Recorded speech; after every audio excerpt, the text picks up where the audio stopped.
Welcome back to AI Brief, episode 76. I'm Amin. And I'm Leah.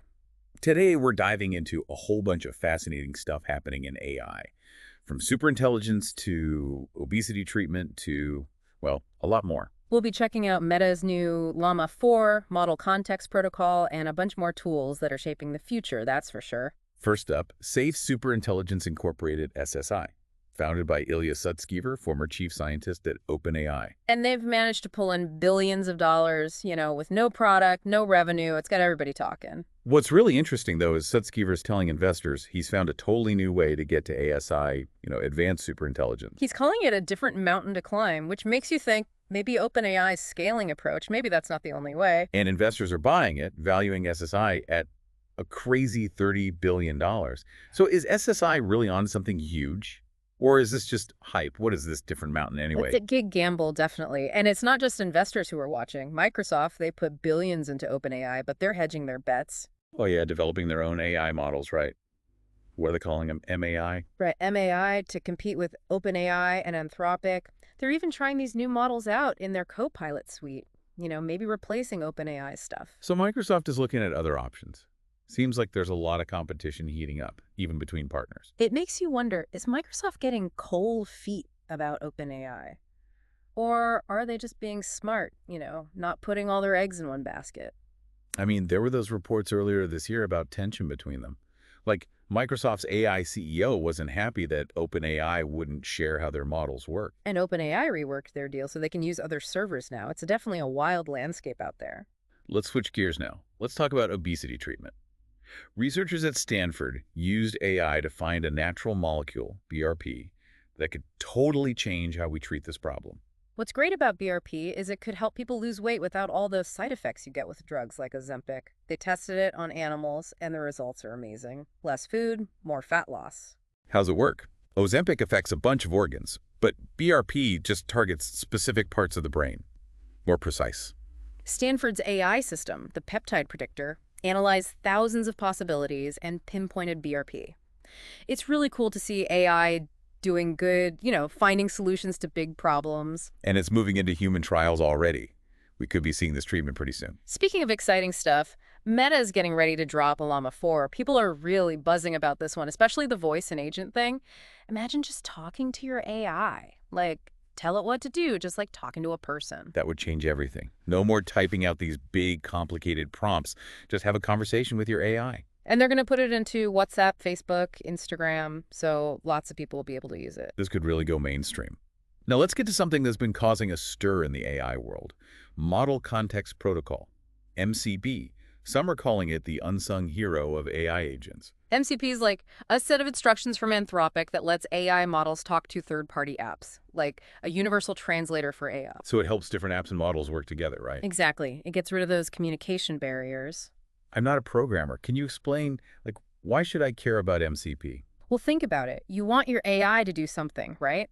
Summarize a YouTube video, or look at a chart in Google Sheets, or, check your Slack messages. All kinds of different stuff. Yeah. And before, you'd need tons of code for each app.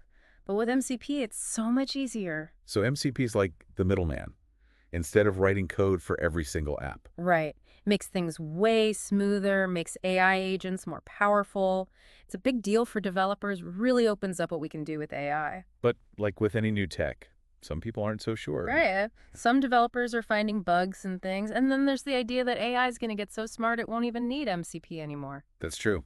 Things change fast. But even if MCP gets replaced, it's been important, for pushing AI agents forward. So besides all this exciting stuff, what else is going on in AI? Oh, tons of things. Reflection AI, they're trying to build these autonomous coding systems, like a step towards superintelligent AI. Got a huge amount of funding, too. Twitter, they've got an AI chatbot now. You can tag their Grok account to ask questions. Alibaba in China, their researchers have come up with START. It's a model that makes LLMs even better because it can actually run code and check itself. Lots of cool stuff happening in video generation, too.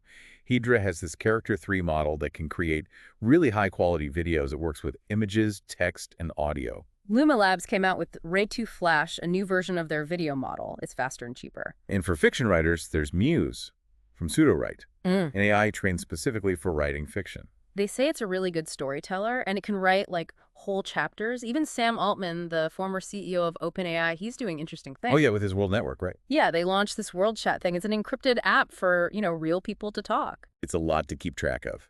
And for those of you who want to try out the latest AI tools, we've got a list. First up, Mistral OCR.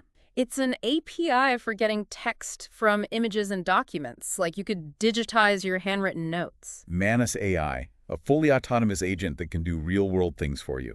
Book appointments, plan trips, stuff like that. If you want your agents to feel more human, there's Tavis. It gives them a video interface so you can have, like, a video chat with your AI. Template Hub, it's a place where you can find all sorts of specialized AI agents. And for businesses, there's Zinc. They provide retail data for AI agents, helps companies get more efficient. Paragon gives you real-time insights from global information. SEMrush has been studying how ChatGPT is changing how people search. Pretty interesting stuff. For developers, there's Finex. It helps you write code faster and better. And if you want to create landing pages, Gum.new has an AI-powered tool that helps you design them. Amazing, all these different AI tools we have now. It really feels like AI is becoming a part of our everyday lives. Yeah. Automating boring tasks, helping with scientific discoveries, even making creative things.